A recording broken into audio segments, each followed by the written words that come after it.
대통령 민정수석 비서관 조국입니다. 지금 우리는 21세기 대한민국의 미래를 묻는 국민들에게 답변해야 합니다. 30년 전 헌법이 더 정의롭고 공정한 그리고 중앙과 지방이 함께 잘 사는 대한민국의 운영틀이 될 수는 없습니다. 그런 의미에서 오늘 말씀드리는 지방자치, 경제, 총강 부분은 지방의 미래, 국민경제 등 대한민국의 미래를 담고 있어 매우 중요합니다. 먼저 지방자치에 관한 부분입니다.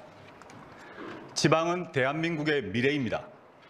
우리나라는 국토의 12%에 불과한 수도권에 인구의 50%, 국내 1000대 기업 본사의 74%, 전국 20대 대학의 80%가 몰려 있습니다. 30년 안에 전국 시, 군구의 37%, 읍면동의 40%가 사라질 운명에 있습니다.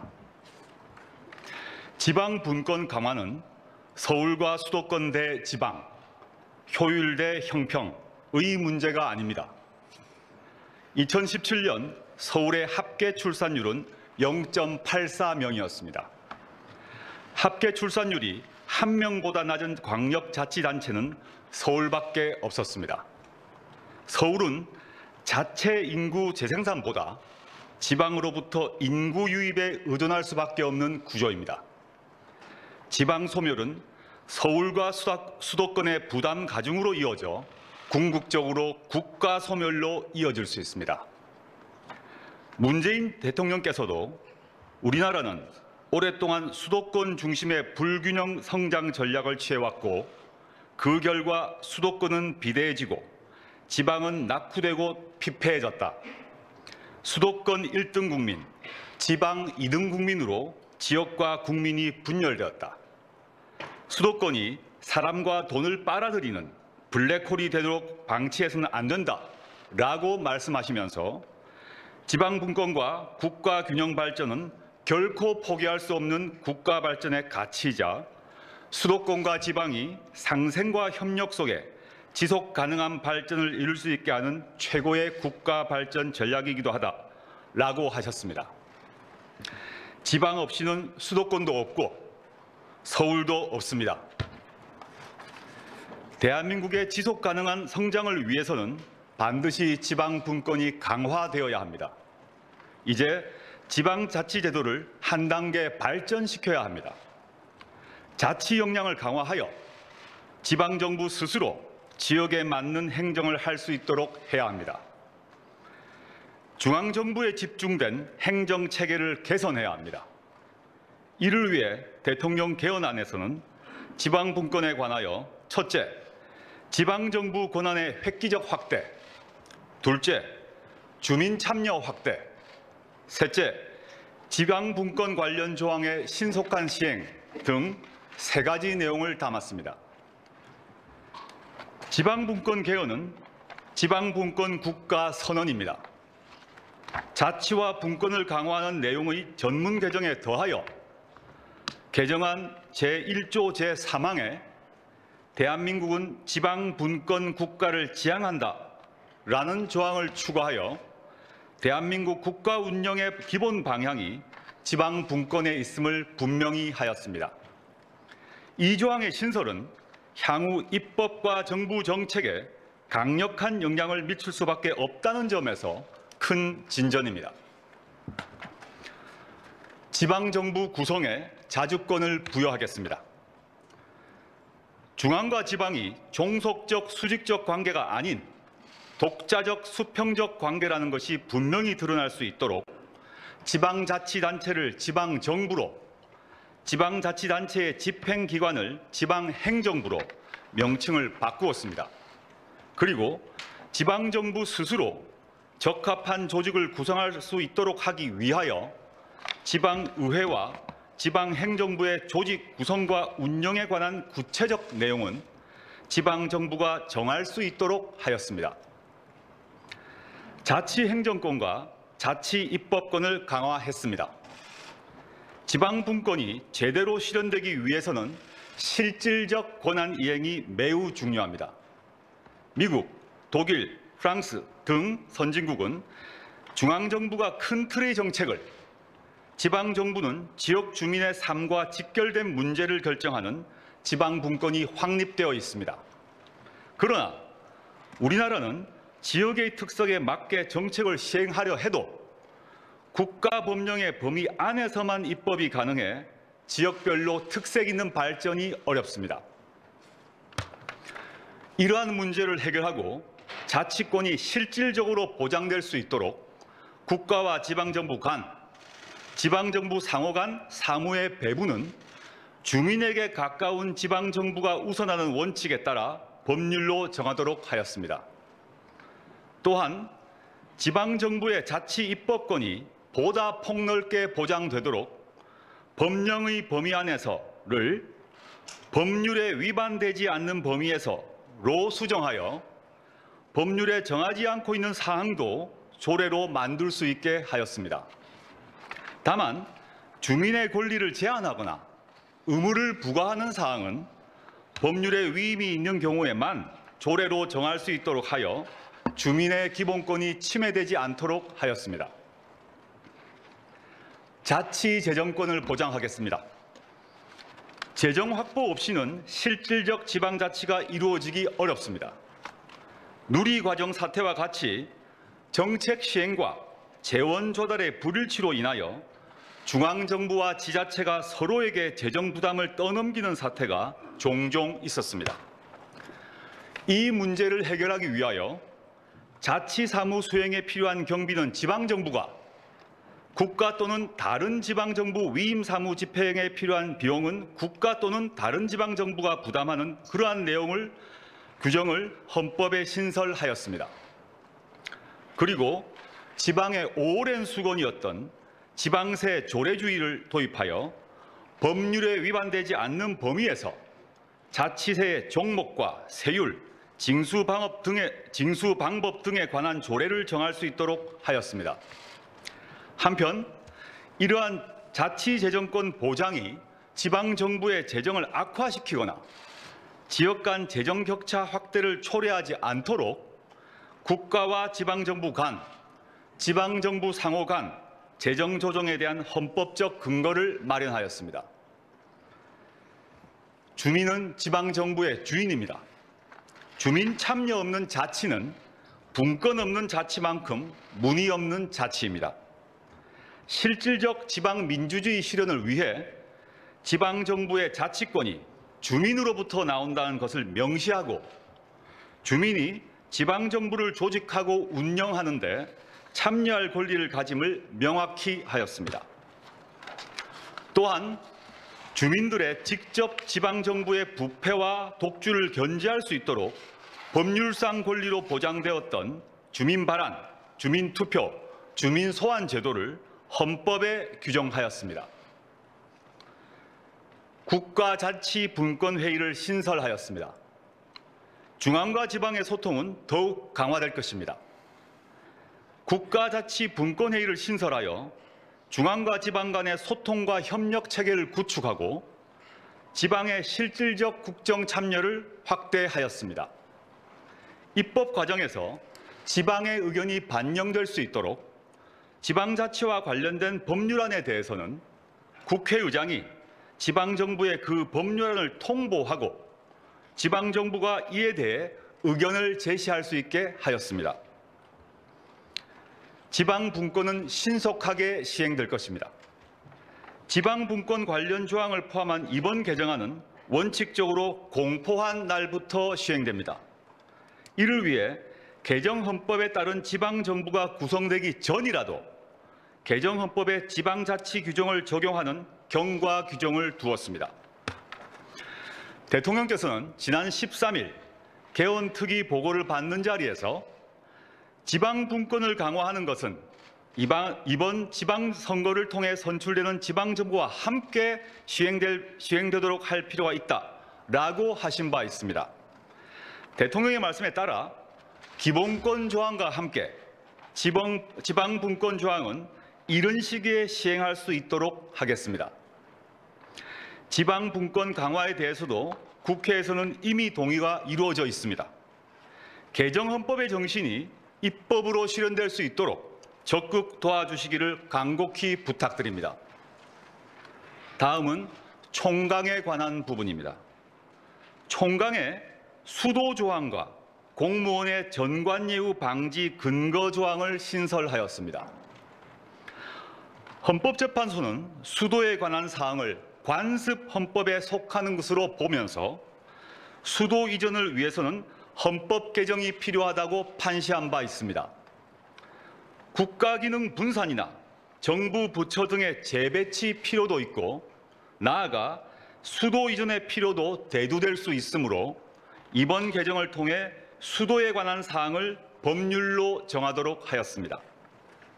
한편 공무원은 재직 중은 물론 퇴직 후에도 공무원의 직무상 공정성과 청렴성을 훼손해서는 안 된다는 점을 명시하여 전관예우 방지에 관한 확고한 의지를 담았습니다. 문화의 자율성과 다양성을 보장하였습니다. 관의 통제와 지배가 군림하는 문화가 21세기 대한민국에 여전하였던 것이 우리의 현실입니다. 관주도의 부패 융성이 아닌 민주도의 문화 융성의 시도를 만들도록 하겠습니다. 문학의 블랙리스트는 더 이상 없도록 하겠습니다. 부당한 배제와 배척을 없애겠습니다. 이를 위해 개정안에 국가는 문화의 자율성과 다양성을 증진하기 위하여 노력해야 한다라는 내용을 두어 과거의 잘못이 되풀이되지 않도록 하였습니다. 다음은 경제 조항에 관한 부분입니다. 국가가 성장하면 국민도 성장해야 합니다. 우리는 세계 10위권 규모의 경제 강국입니다. 그러나 경제가 성장해도 가계소득은 줄어들고 경제적 불평등은 갈수록 커지고 있습니다. 국민 간의 소득 격차, 빈곤의 대물림, 중산층의 붕괴 등 양극화가 경제 성장과 국민 통합을 가로막는 상황입니다. 이러한 문제를 해결하지 않으면 대한민국의 미래는 어두울 수밖에 없습니다. 이에 이번 개헌을 통하여 경제 민주화와 토지 공개념을 강화하고 실질화하려고 합니다. 토지 공개념 내용을 분명히 하였습니다. 현행 헌법에서도 제23조 2항 및 122조 등에 근거하여 해석상 토지 공개념이 인정되고 있습니다. 그러나 토지 공개념을 구현하고 있는 택지 소유 상한에 관한 법률은 위헌 판결을 받았고 토지 초과 이득세법은 헌법 불합치 판결을 받았고 개발이익 환수법은 끊임없이 위헌 공격을 받고 있는 상황입니다. 이제 경제민주화의 의미를 분명히 하고 한정된 자원인 토지에 대한 투기로 말미암은 사회적 불평등 심화 문제를 해소해야 합니다. 이를 위하여 토지의 공공성과 합리적 사용을 위하여 필요한 경우에 한하여 특별한 제한을 하거나 의무를 부과할 수 있도록 하는 토지 공개념 내용을 헌법에 분명히 하였습니다. 상생으로 불평등과 불공정을 바로잡겠습니다. 현행 헌법 119조 제2항은 경제주체 간의 조화를 통한 경제민주화를 규정하고 있는데 여기에 상생을 추가했습니다. 이미 대규모 점포 영업시간 제한을 규정하고 있는 유통산업발전법이나 대중소기업 상생협력 촉진법 등 상생에 관한 법률이 있지만 이번 헌법 개정을 통해 경제적 협력 관계에 관한 다양한 정책과 입법이 더욱 촉진될 것입니다. 그리고 양극화 해소, 일자리 창출 등 공동의 이익과 사회적 가치를 실현하기 위하여 협동조합 등 사회적 경제 진흥을 위한 국가의 노력 의무를 신설하는 한편 골목 상권 보호와 재래시장 활성화 등이 주요 현안이 되고 있는 상황을 고려하여 소상공인을 보호 육성 대상에서 별도로 규정하였습니다. 농어민을 지원하겠습니다. 소비자를 보호하겠습니다. 그리고 기초학문을 장려하겠습니다. 농업의 가치는 단순한 산업이나 경제 논리의 관점이 아닌 식량 안보 등 공익적 관점에서 접근할 필요가 있습니다. 이에 식량의 안정적 공급과 생태 보전 등 농업이 갖는 공익적 기능을 명시하고 국가는 이를 바탕으로 농어촌, 농어민의 지원 등 필요한 계획을 시행하도록 하는 내용의 규정을 신설하였습니다. 그리고 기업의 상대적으로 취약한 소비자 권익을 위하여 소비자 권리를 신설하고 현행 헌법의 소비자 보호 운동 보장 규정을 보다 폭넓은 개념인 소비자 운동으로 개정하였습니다. 또한 그동안 비교적 취약했던 기초학문 분야를 강화하기 위하여 국가에게 기초학문 장려 의무를 부과하는 조항을 신설하였습니다. 헌법은 시대 정신을 담아야 합니다. 자치와 분권, 불평등과 불공정을 바로잡아달라는 것, 이것은 국민의 명령이고 시대 정신입니다. 국민 모두가 어디서나 차별받지 않고 골고루 잘 사는 사람 중심의 균형 발전을 이루어내야 합니다.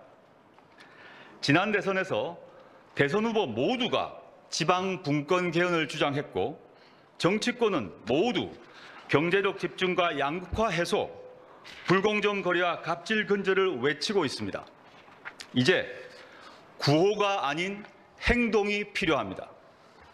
어제에 이어 다시 말씀드립니다. 헌법이 바뀌면 내 삶이 바뀝니다. 새로운 대한민국은 개헌으로 시작될 것입니다. 국민 여러분의 지지와 국회의 적극적인 협조를 다시 한번 간곡히 부탁드립니다. 감사합니다. 개헌이 이루어져야만 했어요. 네, 이제 시작했습니다. 네, 저희 인스타그램 라이브 시작했습니다. 네. 안녕하세요. 안녕하세요. 저 폰 보시는 인스타그램 친구 여러분. 오늘도 우리 진성준 정무기획 비서관님 모시고 인스타그램 먼저 시작을 했습니다. 방금까지 우리 기자분들의 질문 공세를 받다가 정말 1분도 안 돼서 이쪽으로 들어오셨어요. 매일 너무 고생 많으신데 기자분들 오늘 어떤 질문 제일 많이 하시던가요? 오늘은 지방 분권과 또 국민 경제에 관한 부분, 또 총강에 적혀있는 주요 사항에 대해서 발표를 했는데 네네.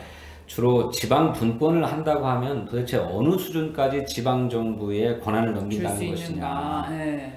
여러 권한의 여러 범주가 있는데 네네. 가장 중요하게는 지방 정부가, 그러니까 지방 의회가 어느 정도의 수준까지 조례를 제정할 수 있느냐. 네네.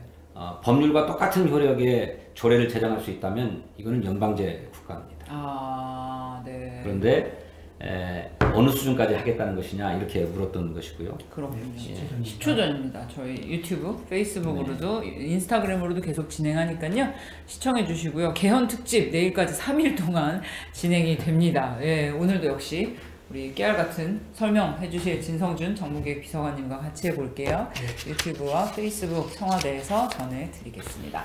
안녕하세요. 11시 50분 청와대입니다. 저는 청와대 뉴미디어 비서관실 행정관 김선입니다. 오늘도 11시 50분 3일 연속 특집으로 진행하는 개헌안 이야기, 오늘도 진성준 정무기획 비서관님 옆에 모시고 여쭤보도록 하겠습니다. 안녕하세요, 비서관님. 네, 안녕하세요. 네, 방금까지 정말 1분 전까지 지금 여기 춘추관이거든요. 춘추관 기자실에서 기자분들의 열띤 질문 공세를 받다가 이 방으로 쏙 들어오신 비서관님입니다. 오늘도 또 이제 이틀째 발표 이어가셨는데요. 지방 분권 그리고 총강, 이거는 이제 말이 굉장히 낯설어요. 그리고 경제 부분에 대해서 발표를 하셨고요. 지금 조국 수석님과 함께 발표하셨고 기자들 질문도 받고 오셨는데요. 오늘 기자분들 어떤 부분 가장 질문 많이 하시던가요?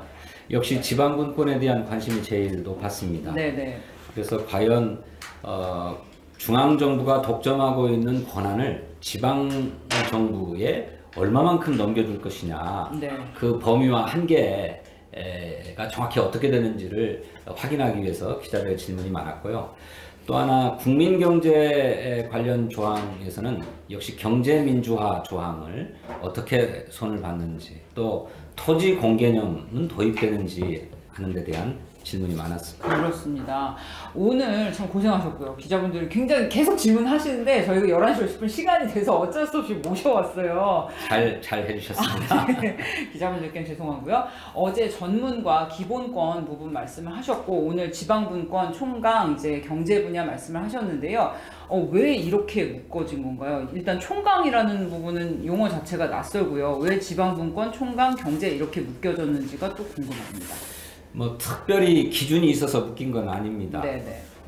다만 한 3차례에 걸쳐서 헌법 개정의 전 내용을 소개를 하려고 하다 보니 이렇게 편의적으로 분류를 한 것인데 예. 사실 총강은 크게 바뀌는 게 없습니다.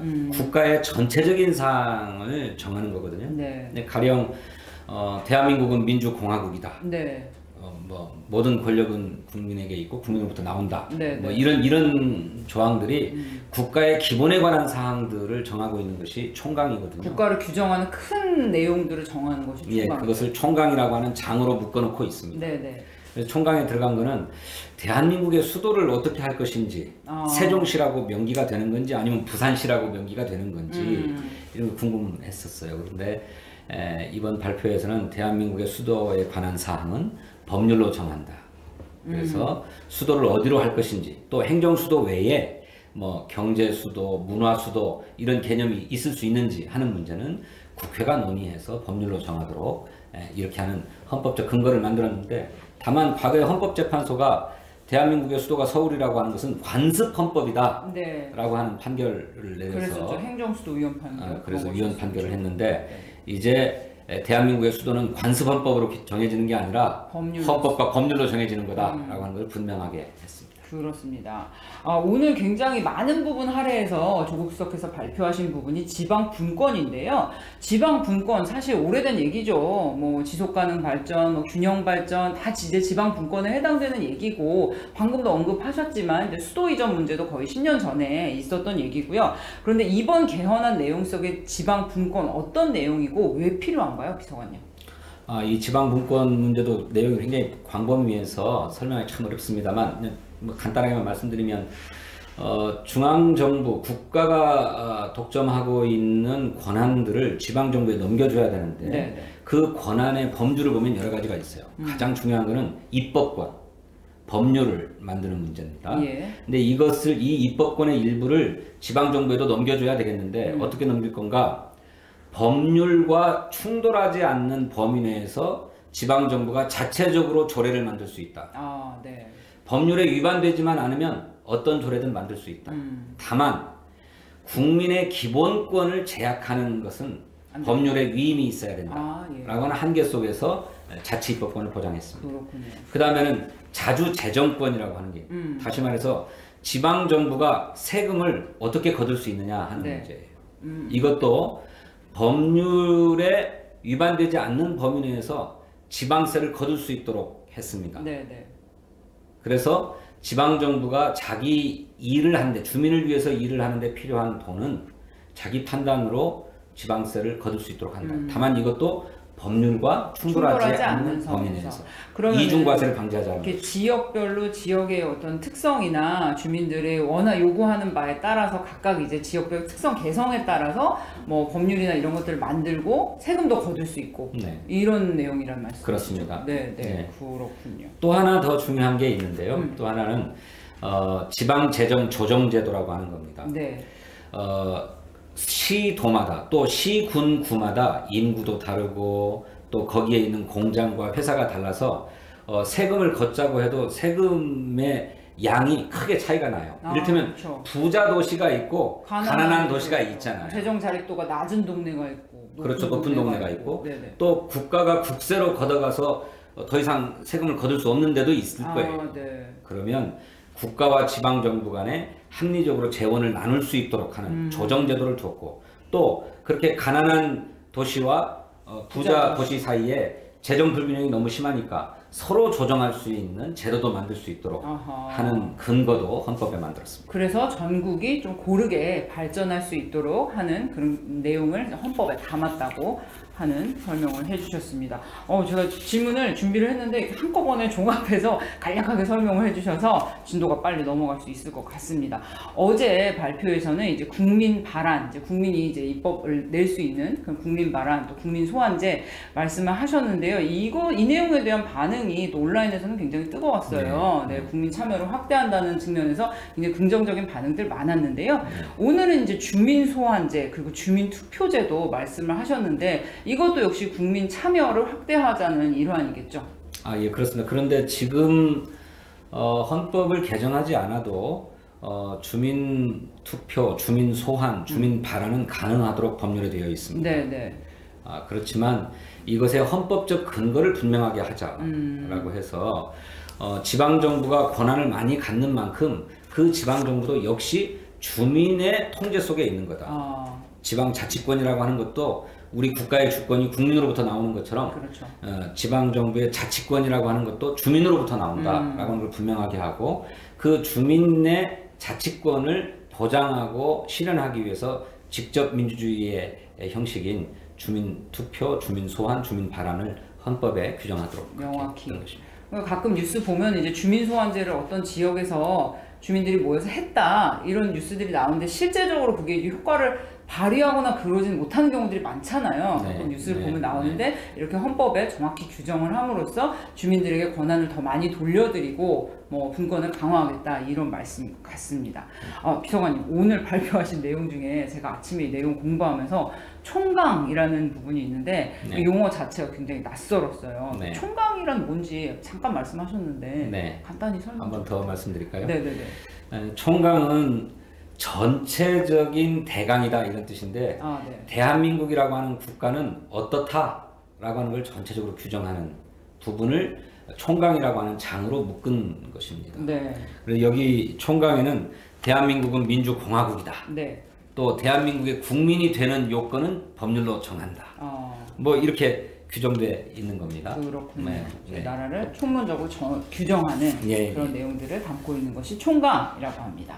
그 문화의 자율성, 다양성 보장도 이 총강에 들어가는데 이 내용이 들어가게 된 건 좀 계기가 있을 것 같아요. 네, 이거 문학의 블랙리스트 사건 때문에 들어간 것입니다.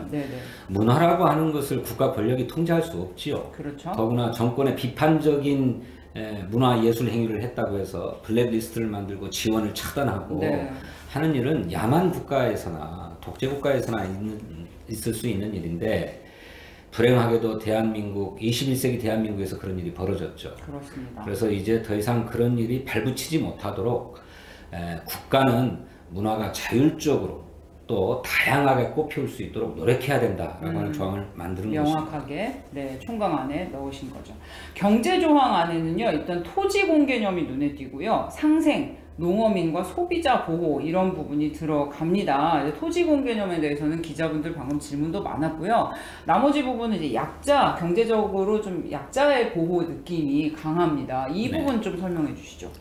먼저 토지 공개념부터 말씀을 드리면 이 토지라고 하는 것은 더 늘릴 수 없는 거잖아요. 그렇죠. 한정되어 있는 거죠. 그것은 우리 당대의 우리뿐만 아니라 우리 자손들, 후손들, 미래 세대들이 다 써야 될 자원인데 이것이 자기의 재산이라고 해서 함부로 쓸 수는 없지 않느냐라고 하는 그런 개념을 담고자 하는 것입니다. 그래서 그동안에 우리 이 부동산 시장을 보면 막 부동산 투기 뭐 이런 것으로 그냥 부가 한쪽으로 쏠려가기도 하고 그것 때문에 큰 문제가 일어나고 그랬는데 이제 그런 일들이 발생하게 되면 적절한 어떤 제한 조치들을 할 수 있는 헌법적 근거를 마련하겠다라고 하는 차원에서 도입된 것입니다.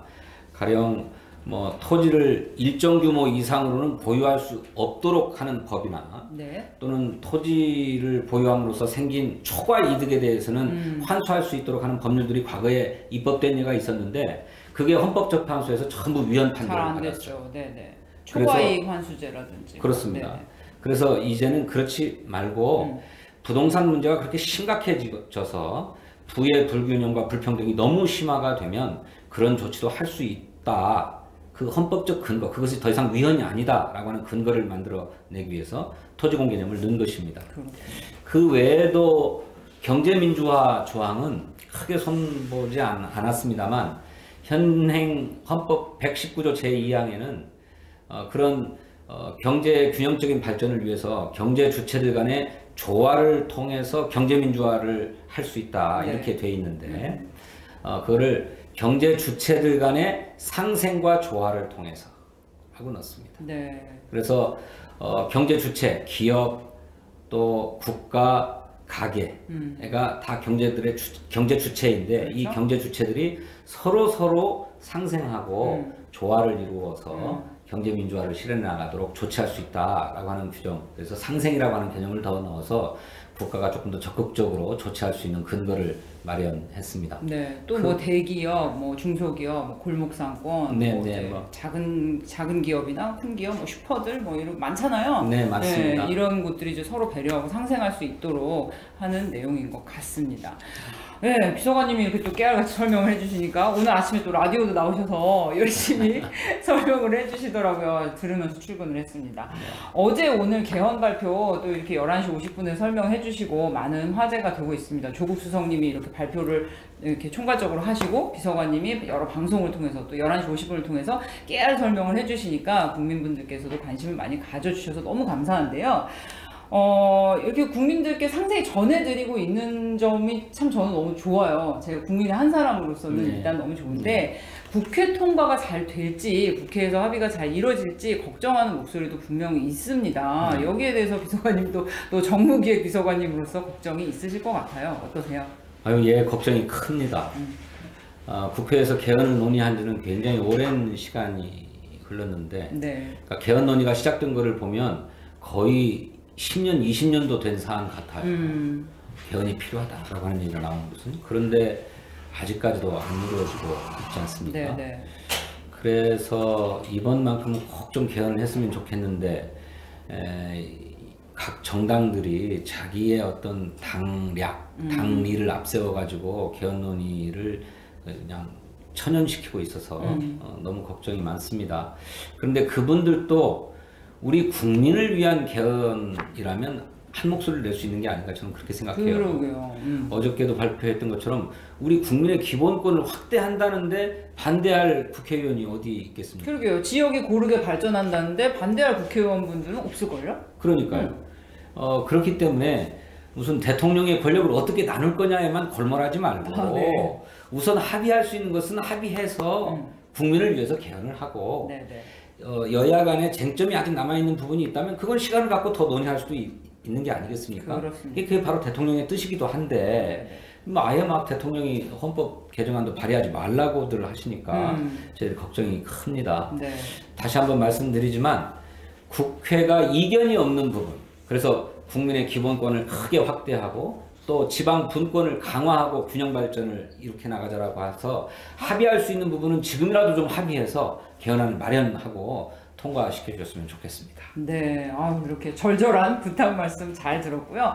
뭐 지방 분권이라든지 국민의 기본권 확대, 뭐 모두가 공평하고 행복하게 잘 살자 이런 대의에 대해서 반대하실 분은 없을 거예요. 우리가 합의할 수 있는 부분에 대해서는 생각을 같이 맞춰가면서 정말 국민의 삶을 담는 그릇 새롭게 만들어 갔으면 좋겠습니다.